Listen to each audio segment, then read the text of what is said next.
ஒரு சவரன் தங்கம் ரூபாய் 89,000 கடந்திருக்கும் அண்மை தகவலை நாம் பார்த்து வருகிறோம். இன்று சவரனுக்கு ரூபாய் 1,400 உயர்ந்திருக்கிறது. காலையில் ஒரு சவரன் தங்கம் 88,480 இருந்த நிலையில் தற்போது 89,000 உயர்வு பெற்றிருக்கிறது. இரண்டாவது முறையாக ஒரே நாளில் தங்கத்தின் விலை உயர்ந்திருக்கக்கூடிய அண்மை தகவலை நாம் பார்த்து வருகிறோம்.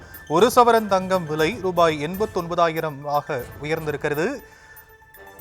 சவரனுக்கு 1,400 உயர்ந்திருக்கக்கூடிய அண்மை தகவலை பார்த்து வருகிறோம். விவரங்களை செய்தியாளர் ராஜேஷ் வழங்க நாம் கேட்கலாம். ராஜேஷ், ஒரே நாளில் இரண்டாவது முறையாக தங்கத்தின் விலை உயர்ந்திருக்கு, விவரங்கள்.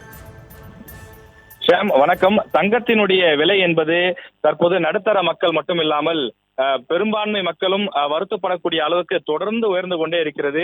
சமீப நாட்களாக தங்கம் ஒரே நாளில் 2 முறை உயரக்கூடிய நிலையை அடிக்கடி நாம் பார்க்கின்றோம். அந்த வகையில் இன்று தங்கம் மீண்டும் 2வது முறையாக உயர்ந்திருக்கிறது. ஏற்கனவே காலை 9:30 மணிக்கு ஒரு அப்டேட் வந்தது. அதன்படி 11,060 ரூபாய், ஒரு கிராம் 11,060 என்று விற்பனை செய்யப்பட்டது.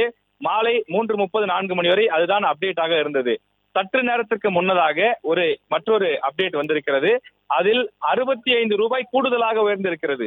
இனி தங்கம் வாங்கும் போது 11,125 ரூபாய், ஒரு கிராமுக்கு 11,125 ரூபாய் கொடுத்தால் தான் தங்கம் வாங்க முடியும் என்ற நிலையை எட்டி இருக்கின்றது. இதன் மூலமாக ஒரு சவரன் தங்கத்தை வாங்க வேண்டுமானால் 89,000 வேண்டும். நாம் மோதிரமோ வளையலோ எது வேண்டுமானாலும் 89,000 முதலில் தங்கத்திற்கு கொடுத்து விட வேண்டும். அதன் பிறகு 3% ஜிஎஸ்டி, அதன் பிறகுதான் அந்த சேதாரம், கழிவு உள்ளிட்ட அந்த விஷயங்கள் எல்லாம் சேர்ப்பார்கள். எனவே தங்கத்தினுடைய விலை விண்ணை முட்டும் என்று சொல்வார்களே, அதுபோல விண்ணை முட்டக்கூடிய அளவுக்கு உயர்ந்திருக்கின்றது. ஒரே நாளில் 2வது முறையாக மீண்டும் தங்கம் உயர்ந்த காரணத்தினால் தங்கத்தின் விலை புதிய உச்சத்தை எட்டியிருக்கிறது. ஒரு சவரன் தங்கத்தின் விலை 89,000, வரலாற்றில் இதுவரை இல்லாத வகையில் 89,000க்கு தங்கம் வந்திருக்கிறது. இன்னும் சில நாட்களிலேயே ஒரு சவரன் தங்கம் ஜிஎஸ்டியோ அல்லது எந்த விதமான சேதாரமோ இல்லாமல் வெறும் தங்கம் 1 லட்சத்தை தொடும் என்று நகை விற்பனை வியாபாரிகள் சங்கத்தினர் தெரிவிக்கிறார்கள்.